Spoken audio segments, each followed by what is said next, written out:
télévision aux informations crédibles. Mesdames et messieurs, bienvenue. Nous sommes très heureux de vous savoir très nombreux à suivre cette émission Actubuzz, le tout premier numéro de la semaine et même du mois. On va essayer de revenir autour de l'actualité qui reste dominée par l'élection des gouverneurs qui a eu lieu depuis vendredi dernier. 14 provinces ont été concernées par cette élection et 12 connaissent déjà le nom de leur gouverneur ou vice-gouverneur. C'est le cas de la ville de Kinshasa qui a vu Jekoko Mulumba remplacer Néron Mbungu qui a été déchu de ses postes il y a pratiquement une année. On va plutôt mettre un accent particulier sur la province du Lualaba qui n'a pas été concernée par l'élection certes, mais dont la situation continue de prêter à confusion. Richard Muyej, toujours à Kinshasa, pas autorisé à regagner Kolwezi ou la province du Lualaba. Qu'est-ce qui continue de bloquer son retour? On en parle au cours de cette émission. Sur ces plateaux, je reçois M. Ben Akili, avec qui on va essayer d'analyser la province, ou disons la situation au niveau de la province du Lualaba, mais aussi cette lettre du ministre provincial des Mines qui décrit les manœuvres organisées par une personne, membre du cabinet du gouverneur. On va essayer de citer même son nom au cours de cette émission. Bienvenue. Merci Hervé. Comment allez-vous? Non, ça va, nous tenons. L'actualité oblige, on s'est réveillé avec une triste nouvelle ce matin. On a encore appris des cas de tueries à Djougou. On est là, dans la province de l'Ituri. Le gouvernement a présenté ses condoléances. On parle des dizaines de morts, d'autres sources. Par exemple, un député, je crois, de l'Ituri qui parle d'une cinquantaine de morts. C'est quand même assez grave. C'est assez grave et c'est du jour au lendemain que nous enregistrons toujours des pertes de nos compatriotes du côté est de la République. Et nous avons toujours émis le vœu de voir que la situation se normalise afin que ces peuples arrivent quand même à vivre en paix, parce que ça fait plusieurs décennies que nous enregistrons des morts et cela frise vraiment la bonne marche de la République. Mais je crois également que je n'emboîterai pas bien sûr les pas de ceux-là qui disent que c'est depuis l'instauration de l'état de siège dans cette partie est du pays que la situation s'est vraiment aggravée. Mais le gouvernement est en train de chercher à mettre toutes les voies et moyens pour qu'à la longue, que l'on arrive bien sûr à retrouver quand même de la calmie dans cette contrée de la République, parce que vous savez, on a toujours dit diriger c'est prévoir également. Mais quand vous laissez des pareilles situations perdurer, cela également ne touche plus ou ne rencontre plus bien sûr l'assentiment du peuple congolais en général et ceux de l'Est en particulier. Mais nous pensons qu'avec tous les mécanismes qui seront mis sur pied, la situation pourrait se normaliser. Mais c'est encore un long chemin parce qu'au regard de tout ce que nous avons enregistré, nous tâtonnons pour faire revivre encore ces peuples, la paix. Et c'est un long chemin, mais nous espérons que tout ira mieux pour que l'on arrive quand même à parler de la stabilité dans cette partie de la République. Ça fait une année et quelques jours depuis que le président a décrété l'état de siège dans les provinces de l'Ituri et Nord Kivu, deux provinces concernées par la guerre. On a même procédé à l'évaluation de cet état de siège, je crois, il y a une semaine. C'est le président lui-même qui l'avait fait. Alors là, selon plusieurs sources, on se dirige même vers la levée de l'état de siège. Est-ce que c'est une décision précoce ou une décision que vous estimez c'est réfléchi et on peut lever l'état de siège en dépit des tueries qui persistent encore? L'état de siège en soi, ce n'était pas une mauvaise idée. C'était pas une mauvaise idée. Bon, le président avait pris cette décision voyant tout ce qui se faisait à l'est de la République avec des tueries du jour au lendemain. Mais il fallait d'abord passer par une étude sur le terrain, envoyer une équipe qui devrait étudier avant de pouvoir instaurer l'état des sièges dans cette partie-là.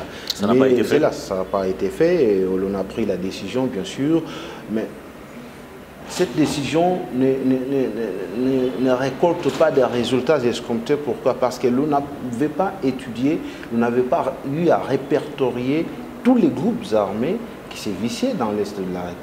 On a pris la décision bien sûr d'instaurer cet état de siège, mais sans pour autant connaître où loger exactement les groupes armés. Parce que s'il y avait une étude qui avait été faite bien avant, Je crois qu'avec l'instauration de l'état de siège, on devrait déjà mettre fin à l'existence de certains groupes armés. Mais comme on n'a pas passé par une étude et on a pris la décision, je crois que c'est ce qui essaie un peu de faire tâtonner cette mesure.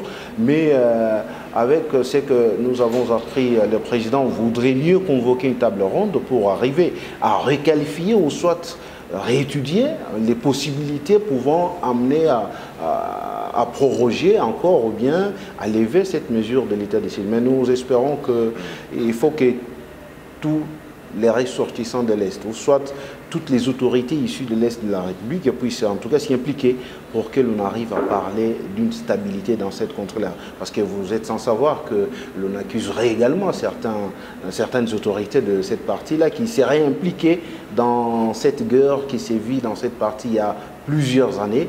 Et nous voudrons à ce que ces gens qui seraient impliqués, qu'ils puissent également reprendre conscience afin de pouvoir aider la République, parce que travailler contre sa République, c'est vraiment tuer doublement cette République.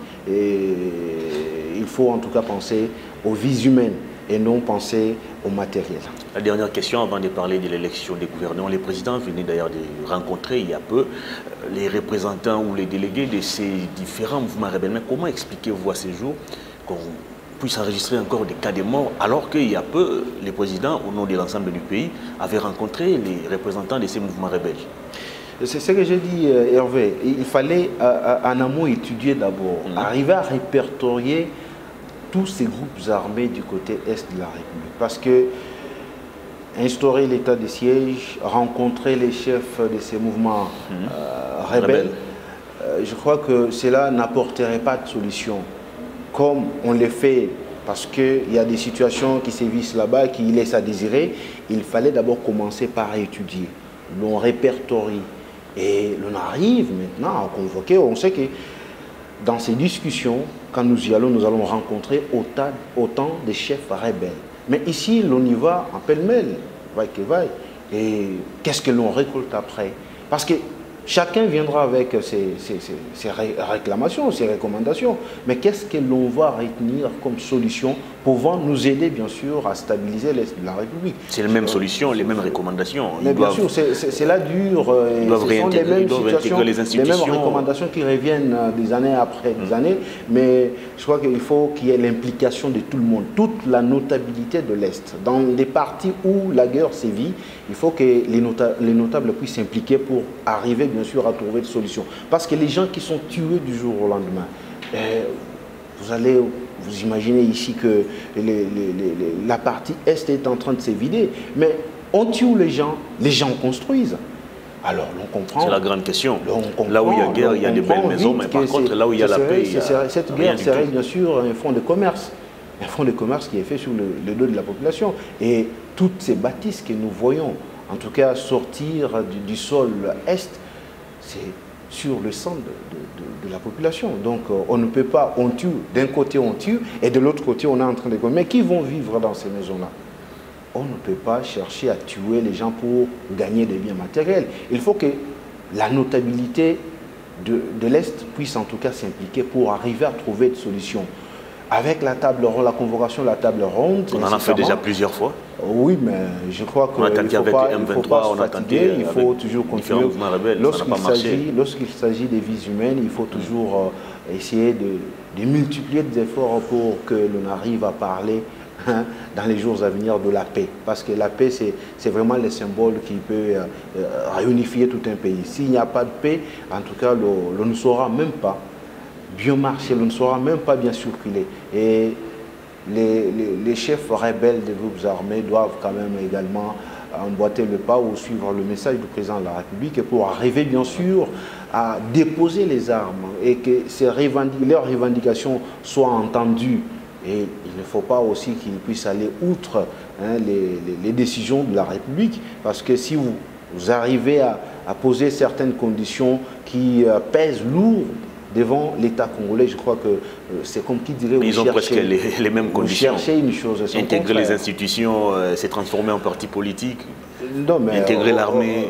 Il faut toujours chercher à résoudre ça d'une manière pacifique, parce que si les gens qui étaient hier des rebelles, mais ils veulent qu'on change leur mouvement en parti politique, là il y a l'angle sur roche. On ne comprend pas qu'est-ce qu'ils veulent au départ. Vous cherchez à stabiliser la partie Est, ou bien vous voulez à tout prix vous retrouver dans le gouvernement. Et malheureusement, on a cédé plusieurs fois leurs revendications, mais après, plus rien n'avait changé. C'est pourquoi j'ai dit... ils ont intégré l'armée, ils nous ont infiltrés. Cette guerre, Hervé, serait un fonds de commerce pour plusieurs notabilités de cette partie de la République. Et nous pensons qu'avec peut-être l'implication de tout le monde, les choses iraient mieux dans les jours à venir. Une toute dernière question qui me vient à l'esprit. Quelle est la meilleure thérapie face à cette problématique de guerre? Oui, mais est-ce qu'on doit accentuer un peu avec la force, ou on doit accentuer côté diplomatie? Quand on accentue, que ce soit la diplomatie, que ce soit la guerre, c'est qu'on a vécu. Mais on a tenté avec la diplomatie, ça n'a pas marché. Est-ce qu'il n'y a pas lieu de déclarer peut-être la guerre? Il n'y a pas de solution concrète sur le terrain. Mais qu'est-ce qu'il faut? Il faut que les gens arrivent quand même à parler avec leur conscience. Parce que quand on vous donne 5 000 $ pour tuer, pour arriver à ravager tout un village, mais est-ce que c'est humain ça? Il faut que les gens arrivent à traiter avec leur propre conscience pour dire que ce que j'ai fait à mon prochain, cela n'est pas digne. Donc c'est la prise de conscience de tout un chacun pour que la paix regagne. Mais si nous sommes en train de viser nos intérêts personnels, je crois que les choses ne marcheraient pas. Et nous resterons toujours à parler ou à chanter la même chanson des années et des années pour enfin récolter des fiascos sur le terrain. Est-ce qu'on peut prendre le courage un jour de déclarer ouvertement la guerre à tous ces pays voisins qui nous attaquent? Est-ce que nous avons des preuves que ce sont des pays voisins? Non, mais c'est connu, il y a des rapports, les rapports des Nations Unies, il y a des rapports des ONG. Ces rapports qui sont tâtonnants, parce que ce sont des rapports qui ne sont pas spécifiques. On va déclarer la guerre aux pays voisins pour quelles raisons? Parce qu'il y a des suspicions. On dit tel pays serait en train de soudoyer tel groupe armé du côté de la République, mais on n'a pas des amples précisions par rapport à tout ce qui vit sur place comme situation. Il faut arriver toujours, comme je l'ai dit, à appeler tout le monde afin que toutes ces notabilités arrivent à prendre conscience pour que la paix regagne dans cette partie. Mais prendre l'option d'attaquer tous les pays voisins, je crois que ce serait une mauvaise option et qui risquerait de se contourner vers nous. Hein. Mais parce qu'on n'a pas ça, il faut le dire, franchement, on n'a pas une forte armée. Oui. Ça, il faut aussi le dire. Récemment, on a arrêté des officiers de l'armée régulière du Rwanda dans les rangs des M23. Oui, mais je crois que là, c'est aussi une preuve de plus qu'on est attaqué. Mais depuis qu'on arrête, ce n'est pas aujourd'hui qu'on arrête certains officiers rwandais du côté de la République. Mais qu'est-ce qui est fait? Quelles sont les solutions qui sont trouvées pour mettre fin à tout ça? Je crois qu'il faut que les Congolais... bizarrement, c'est notre officier de l'armée qui avait ouvertement déclaré que les Rwandais nous attaquaient. C'est lui qui a été rappelé à l'ordre d'ailleurs. Mais c'est ça le problème, parce que l'on arrive à faire certaines déclarations dont on ne maîtrise pas la situation sur terre. Très bien, on va parler de l'élection des gouverneurs.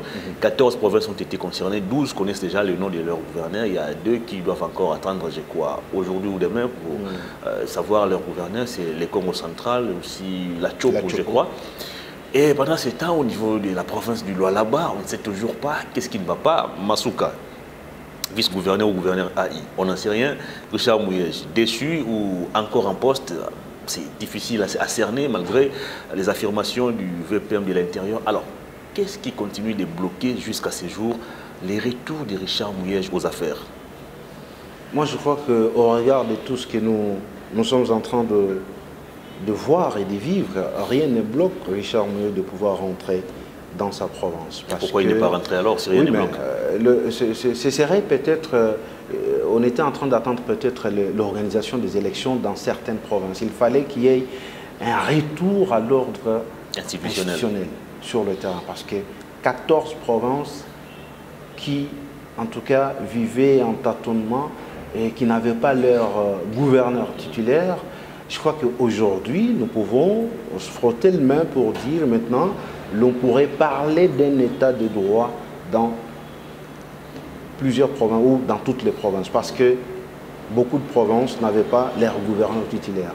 Et nous allons saluer ici cette volonté ferme du gouvernement de la République qui a tenu à pouvoir organiser ces élections pour aussi mettre fin à toute cette cacophonie qui était ou qui se vivait dans certaines provinces. Et Richard Mouyej Manguez-Mons va bel et bien rentrer dans sa province. Ça, je le crois. Et nous continuons à le croire. Mais ce n'est pas... Ça s'apparente un peu comme les retours de Jésus. Je crois que avec l'élection des différents gouverneurs dans plusieurs provinces, et le Lualaba ne restera pas ainsi. Continuer avec les vice-gouverneurs qui ne sait quoi faire. Plus d'une année sur terre, qui ne sait quoi faire. Parce que, figurez-vous, Hervé, quand vous êtes vice, et qu'est-ce que vous faites? Donc vous n'avez pas engagé des dépenses colossales de la province. Vous n'allez pas engager la province dans plusieurs projets parce que vous n'êtes pas répondant ou rédévable devant le Parlement provincial. Il n'y a que le gouverneur qui doit répondre devant le Parlement provincial. Et ici, vous avez vu vous-même que Mme Asuka n'a pas su faire un travail de titan sur le terrain. Ce qu'elle a pu faire, c'est justement chercher à mettre des crocs en jambes, chercher bien sûr à écarter certaines personnes qui étaient avec Mouyej, mais en réalité sur le terrain, pour ce qui est du travail, elle n'a pas su faire parce que la loi ne l'autorise pas. Elle est là pour assurer bien sûr les affaires courantes, mais ces affaires courantes, peut-être avec son équipe, elle a mal compris ce que veut dire les affaires courantes. Mais nous pensons qu'avec les retours à l'ordre institutionnel dans différentes provinces, et les lois là-bas, l'un de ces 4 matins, nous allons apprendre une autre nouvelle pour ainsi remettre les choses en place afin que Mouyej puisse terminer son mandat. Parce que jusque-là, vous vous êtes posé la question, est-il déchu ou bien ou pas? C'est assez compliqué. Je vous dis, c'est très compliqué. Mouyej n'a jamais été déchu par l'Assemblée provinciale. Jusqu'à preuve du contraire, il reste demeure gouverneur du Lualaba. Donc, je ne suis pas son porte-parole, mais au regard de la loi, Mouyej est toujours gouverneur de la province du Lualaba jusqu'à ces jours. Qu'est-ce qui empêche son retour? C'était ça la grande question. J'ai dit, qui sait peut-être que c'est par rapport à la tenue de ces élections? Il fallait que... Est-ce que ce sont ces prises de position politiques qui jouent en sa défaveur? Parce que Mouyej était quand même l'un de ces gouverneurs qui était opposé à cette histoire de l'Union sacrée. Depuis qu'il est là, il n'a jamais parlé. Depuis qu'il est absent du Lualaba, il n'a jamais parlé. La dernière fois qu'il a parlé, c'est justement lorsqu'il a été reçu par le VPN de l'Intérieur. Il est parti pour dire merci au président de la République via le VPN de l'Intérieur. Il n'a jamais pris certaines décisions qui vont à l'encontre de la vision du chef de l'État. Je nous rappelle ici que lorsqu'on est représentant du chef de l'État dans une province, l'on ne peut jamais travailler contre sa volonté. On est représentant du président de la République dans une province, l'on ne peut que suivre les mots d'ordre du président de la République.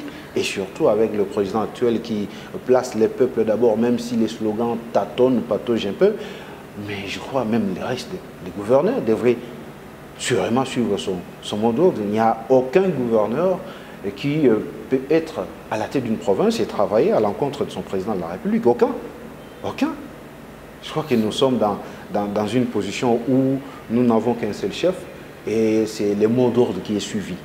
Ici, vous n'avez pas apporté votre vision personnelle. C'est vrai, c'est à partir de la vision du chef que vous pouvez les segmenter. À partir de cela, vous pouvez vous dire, avec cette vision, moi je vais créer ceci, je vais créer cela dans différents coins et recoins de ma province. Mais se mettre sur la place publique et dire que moi je combats Tshisekedi, je combats la vision du chef de l'État, jamais, jamais aucun des gouverneurs ne peut le faire quand même. Mouyej est gouverneur et je sais que c'est un chevronné et il a toujours milité pour que la vision du chef de l'État soit concrétisée dans le Lualaba. Même si depuis son absence au Lualaba, cette vision est restée lettre morte. Asuka est là. Non, mais elle a explosé les recettes de l'État. Je me vois en tout cas très mal à l'aise de parler des individus. Parce que nous devrions plutôt passer sur des plateaux de télévision pour parler bien sûr des choses qui avancent la province. Développement des projets, des sociétés. qui rencontre l'assentiment de la population. Mais aujourd'hui, nous nous sentons très mal à l'aise. Quand nous passons, c'est pour parler de ce que Masuka fait et toute son équipe. Et ils le font dans le mal. Et puisque vous parlez vous parlez de son équipe, je suis tombé ce matin sur une lettre signée par le ministre provincial des Mines du Lualaba qui décrit les manœuvres orchestrées par un monsieur dont la qualité pose aussi problème. Sa qualité est floue, on ne sait pas, il est assistant du gouverneur ou vice-gouverneur, il est conseiller, il a plusieurs casquettes et ce monsieur veut faire pratiquement les tout, il veut être partout à la fois. Alors qu'est-ce qui ne va pas? C'est généralement lorsqu'on caractérise la gestion avec la ruse et le mensonge, c'est ce qui y arrive. C'est monsieur dont on fait allusion, dont le ministre provincial a fait allusion dans sa lettre de dénonciation, il s'appelle John Toka.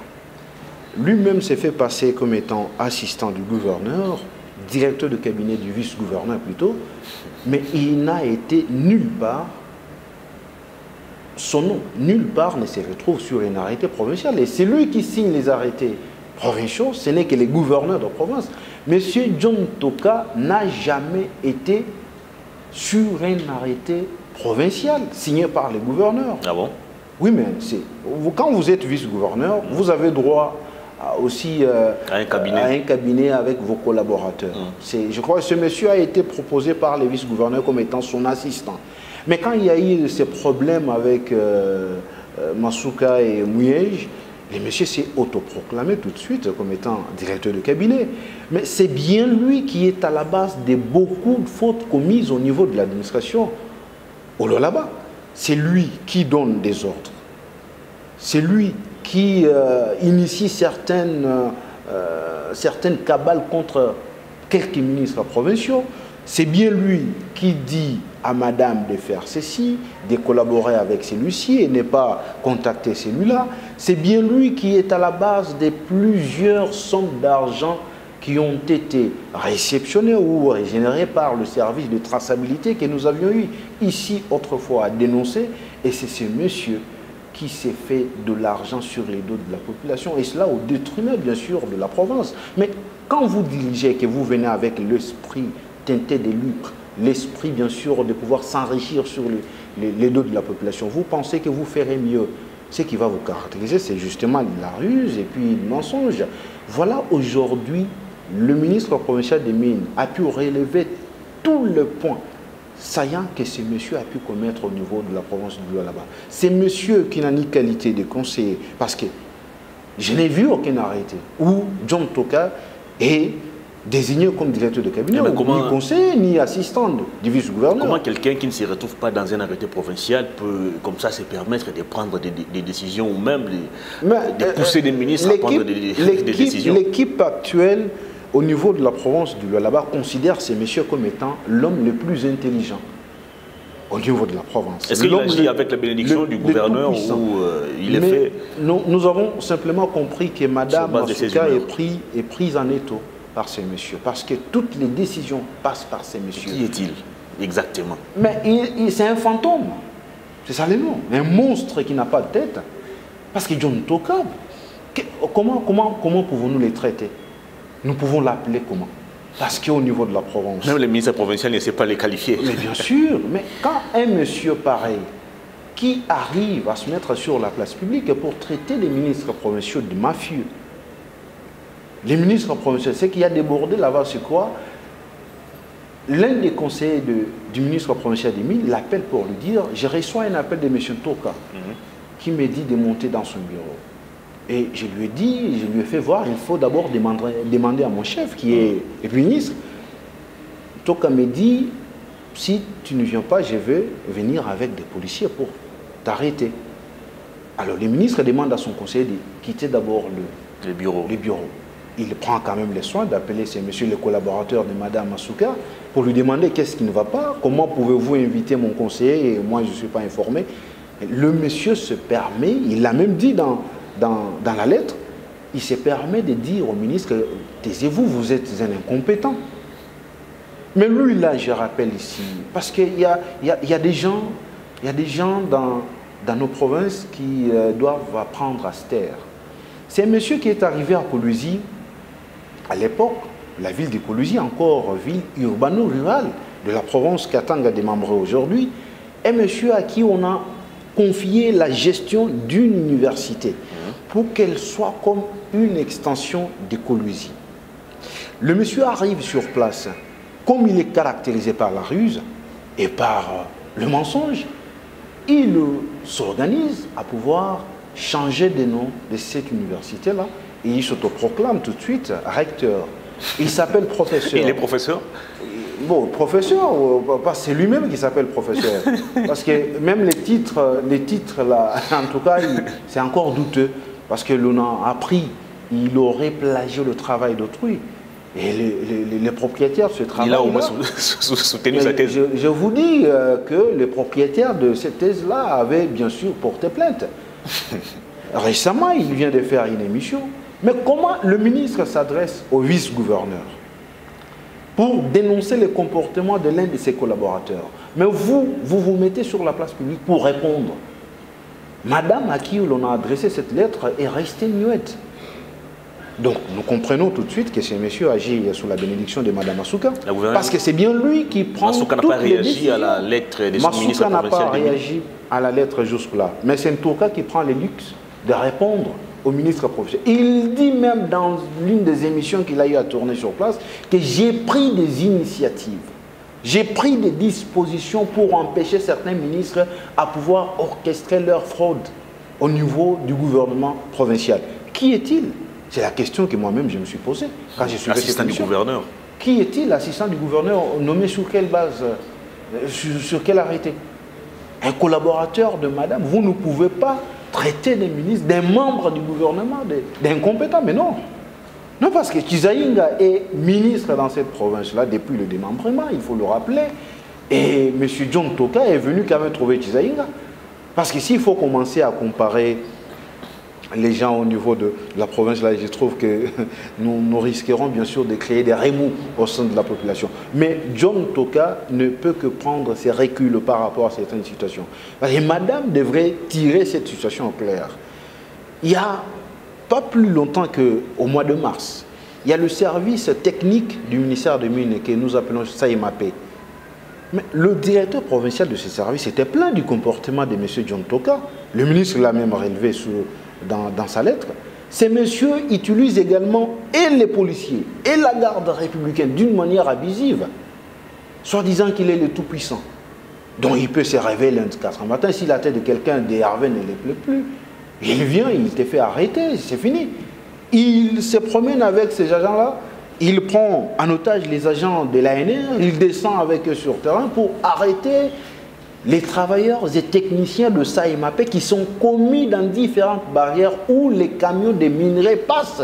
Parce que ces travailleurs-là, ces agents-là, sont là pour aussi inspecter ou travailler pour permettre à ce qu'il n'y ait pas de la fraude minière au niveau de la province du Lualaba. Mais en tout cas, parce qu'il est à la base de beaucoup d'histoires, il est à la base de la création de plusieurs dépôts sur la ville, dépôts de minerais, à la base de plusieurs perceptions illégales au niveau des péages. Et il va s'organiser pour enlever certains agents et travailleurs de ces services-là, dont le SAIMAP, également la division des mines. Et les ministres, aujourd'hui, les ministres provinciaux des mines, ne savent plus à quel sens c'est voué. Ne sait plus à quel sens c'est voué. Pour preuve, il y a un cabinet à côté de Mme Masuka qui a pris les fonctions du ministère provincial des mines. Tous les dossiers concernant les mines au Lualaba sont traités par ce cabinet-là. Ah bon? Mais oui, mais le ministre est resté là comme, on dirait, étiquette. Et pourtant, c'est bien lui. Non, il va démissionner par rapport à quoi? Pour craindre qui? Il faut aller jusqu'au bout. Le combat devient plus facile lorsqu'on connaît son ennemi. Hein. Il faut aller jusqu'au bout. Parce que c'est bien lui qui sera redevable. Lorsqu'il y a des questions liées bien sûr à son secteur, l'Assemblée ne va pas inviter M. John Toka. Ni non plus Madame le vice-gouverneur qui ne pourrait pas répondre devant les députés provinciaux. Mais c'est plutôt le ministre qui doit aller exposer ses problèmes au niveau du Parlement. Autre question. Que fait l'Assemblée provinciale du Lualaba dans cette cacophonie? C'est encore la grande question que l'on se pose depuis très longtemps. On a vu cette assemblée s'élever lorsqu'il s'agissait, je ne sais pas moi, des choix ou des sanctionner Richard Mouyej, mais depuis que Massouka est là, cette assemblée ne fait pratiquement plus rien. Oui, mais comment voulez-vous que certains, parce qu'aujourd'hui, on n'a pas honte de le dire, l'Assemblée provinciale, comme qui parti, il y a ceux-là, les députés, ceux-là qui soutiennent Madame Massouka et ceux-là qui défendent des valeurs. Je ne dis pas qu'ils soutiennent un individu, qui défendent des valeurs pour l'avancement de la province du Lualaba. L'Assemblée, nous avons eu à décrier, mais l'Assemblée fait la sourde oreille. On se demande, le président de l'Assemblée, voit-il la situation en face ou bien fait-il semblant? Parce que l'on n'arrive pas à comprendre que dans une province où nous avons des institutions qui sont établies, mais qu'un monsieur qui est là à côté du vice-gouverneur en train d'usurper les pouvoirs. Mais l'Assemblée est là pour ne rien faire, pour ne rien dire. L'on comprend tout de suite. Parce que la preuve en est que vous allez voir aujourd'hui qu'il y a certains députés qui sont devenus des acclameurs de Mme Massouka. Aujourd'hui, la conférence Indaba 2022 en Afrique du Sud, mais qui sont sur la liste pour aller participer à cette conférence. Indaba, c'est une conférence qui est consacrée essentiellement aux mines. Mais on laisse le ministre provincial des mines, qui est Jean-Marie Chizaïnga, il y a, sur la liste, nous avons vu la liste, il y a 3 députés provinciaux. Mais ils vont aller faire quoi? Parce qu'ils n'ont pas la maîtrise des questions minières. Ils vont aller faire quoi? Et qui est à la base? C'est M. John Toka. M. John Toka, Hervé, il faut que je vous le rappelle. C'est bien lui qui était à la base de ce fameux rapport qui démontrait que les 17 camions arrêtés au Lualaba contenaient bel et bien de l'uranium. C'est M. John Toka qui avait demandé à l'un des conseillers de M.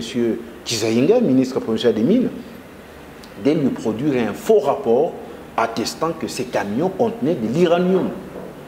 Et le monsieur, le technicien en question, le conseiller en question, qui s'appelle Jean-Serge Miji, lorsque on l'a entendu sur PV, il a reconnu que j'étais induit en erreur. L'ordre m'a été donné par tel pour que je fasse un pareil rapport. Mais je demande pardon. Mais vous savez les sorts qui a été réservé à ce monsieur? Comment le conseiller des ministres va obéir à un ordre qui vient d'une personne qui n'est pas... Mais c'est le monsieur qui a appelé aujourd'hui les tout-puissants au niveau de la province de là-bas. Quand lui dit un mot, et donc l'on comprend tout de suite, c'est Mme Massouka qui est derrière. Et le fameux conseiller a été récompensé aujourd'hui à côté de madame. Il est conseiller ou expert en questions minières à côté de Mme Massouka. Un monsieur qui a mis toute une république en moule, attestant que les 17 camions arrêtés au Lualaba contenaient de l'uranium. Voilà aujourd'hui ce que vous pouvez récolter lorsque vous faites du mal. À quoi ça sert de demeurer dans un gouvernement, sachant qu'il y a un tout-puissant qui donne des ordres et un tout-puissant qui fait pratiquement les tout? Mais il ne faut pas aussi laisser la place à des gens que je pourrais traiter ici de tous les mots, la chance de rester pour faire tout ce que bon leur semble. Non. Il faut aller jusqu'au bout. Et nous sommes convaincus que d'ici là, le désordre va pouvoir prendre fin. Parce que même le peuple lualabé en a marre de ces messieurs de John Toka qui s'est enrichi d'une manière abusive au niveau de la province du Lualaba. Vous savez, le service de traçabilité a été supprimé à la base de quoi? C'est parce que lui et certains qui dirigeaient ces services se sont disputés à cause de l'argent. Et madame a pris maintenant la simple résolution de pouvoir supprimer ce service qui avait été créé illégalement au niveau de la province du Lualaba. Mais où est parti? Parce que c'est un service dont on nous a chanté ici que c'est le seul service qui a généré des recettes au niveau de la province du Lualaba. Et s'il y avait augmentation des recettes, c'était grâce à ces services-là. Est-ce que pouvons-nous nous dire clairement aujourd'hui que l'argent qui a été généré par ce service se retrouve dans tel compte? Pendant que les travailleurs de ces services sont restés impayés. Certains, plus de 8 mois, les autres, 6 mois, impayés. Et pourtant, leur prime a été prise en charge dans les budgets rectificatifs déposés par madame au niveau de l'Assemblée provinciale. aucune politique de gestion au niveau du Lualaba. Alors, aucune. Donc, les histoires sont délaissées ainsi. Les histoires, nous le regardons ainsi avec un œil impuissant de ceux-là qui dirigent la province aujourd'hui. Parce que vous savez, c'est comme qui dirait l'équipe n'a pas un plan d'action au niveau de la province. C'est comme qui dirait également, les gens se réveillent et ils s'imaginent des choses à faire. On ne sait pas qu'est-ce que l'on peut faire demain, après-demain, dans un mois ou dans une année. Aujourd'hui, une année après, est-ce qu'on peut nous présenter des projets réalisés au niveau de la province du Lualaba? Rien du tout. Si ce ne sont que les ponts Fatih Béton, des accusations. Mais Hervé, avez-vous déjà vu ces ponts? La résidence du président. C'est quoi l'utilité de nous construire la résidence officielle du président de la République dans une province où il n'y a pas de routes, des dessertes agricoles, dans une province où on n'a pas de bonnes écoles à l'intérieur, dans une province où nous n'avons pas d'hôpitaux dans certains coins de la province? C'est quoi l'utilité? C'est sûrement pour s'attirer de la popularité, s'attirer de la sympathie. Très bien, on va terminer l'émission. Je voulais également relever cette situation. Vous savez que généralement dans la région du Katanga, cette région fait face, quand nous atteignons le mois d'octobre, novembre, décembre, janvier, février, à une crise alimentaire, due bien sûr à la rareté de la farine de maïs. Mais voilà qu'en 2019, les gouverneurs de Provence, qui à l'époque soudoyaient bien sûr les opérateurs économiques, il s'est dit, quelqu'un qui est intelligent, il voit le mal de loin. Il s'est dit, au lieu de continuer à soutenir les opérateurs économiques pour aller acheter la farine en Zambie, il faut plutôt commencer à accompagner les agriculteurs. Il lance en 2019 une campagne agricole. C'était quoi les résultats? Oui, mais les résultats, c'est que jusqu'à aujourd'hui, il y a des maïs. Il y a des maïs qui ont été produits par cette campagne-là lancée par Richard Muyej, mais dont on ne veut pas utiliser. Parce que l'on voit l'ombre de Muyej partout. Et au jour d'aujourd'hui, il y a près de 4 000, mais comment on va 4 000 sacs de farine de maïs qui pourrissent. Attendez, mais comment on peut priver la population de la nourriture au nom d'un combat politique? Mais je vous dis que l'on veut justement se faire de la popularité sur les dos de Muyej. Cette farine avait comme marque Kaningia. Donc Kaningia, c'est en Swahili, quand il va entrer. Donc il y a un slogan là au Lualaba, Kaningia Tokwa Bazungu. Donc quand il vient, nous serons de blancs. C'est-à-dire tous les problèmes seront résolus. Et on faisait allusion à Richard Muyej. Et c'était ça la marque de la farine. C'est aussi trop polémique. Non, pas trop polémique. Et voilà que l'on a gardé tous ces sacs pour ne pas les acheminer ou les ravitailler dans les chefs de la population, cherchant à changer la maquette ou la marque de la farine. Ça a été fait? Mais, conséquence, tous les sacs sont en train de pourrir. Oh là là. La province venait de dépenser près de 4 millions de dollars pour acheter des intrants agricoles. Mais au moment de la distribution, moi j'ai un grand frère qui fait les champs. Mais depuis que Masouka est là, depuis que Muyej est parti, les agriculteurs n'ont reçu aucun intrant. On a terminé l'émission. Et Masouka, elle, avec toute son équipe, s'arrange pour ne pas permettre au ministre provincial de l'Agriculture, Marie-Louise Mouelechi, qui a dû même démissionner. On ne voulait pas qu'elle arrive, bien sûr, à distribuer ces intrants aux agriculteurs. Et pourtant, les agriculteurs sont regroupés en coopératives agricoles. On ne voulait pas les faire. Pourquoi? Parce que l'on pense que Marie-Louise, c'est quelqu'un qui défend Muyej, et pourtant, elle défend les valeurs. Elle poursuit la campagne qui a été déjà lancée par le gouvernement provincial. Mais vous venez avec une autre vision pour détruire. Mais aujourd'hui, est-ce que cette politique-là de pouvoir avoir une réserve stratégique des maïs, est-ce qu'au Lualaba, nous pourrons parler encore de ça? Très bien, on a débordé déjà. Voilà comment les choses se passent au Lualaba et nous interpellons tout le monde. Deux questions pour terminer cette émission complètement. Oui. En quoi le retour de Richard Mouyej va-t-il changer les choses au niveau de la province? Et la deuxième question, vous avez essayé de ramasser les deux à la fois. Est-ce que, au cas où Richard Mouyej revenait aujourd'hui à Kolwezi, la cohabitation entre lui et Masuka sera-t-elle facile? En quoi le retour de Richard Mouyej pourra aider la province du Lualaba? Je crois, j'ai dit tout de suite que, parce que jusque-là, nous tâtonnons. Différents chantiers qui étaient ouverts sur la ville, rien de concret comme résultat n'a été récolté. Et avec le retour de ce monsieur, donc toutes les initiatives pourraient reprendre. Parce qu'aujourd'hui, on ne parle plus de l'étendard économique, du fleuron économique de la province de là-bas, sur l'échiquier international. Et pendant que Mouyej était là, les là-bas étaient chantés partout.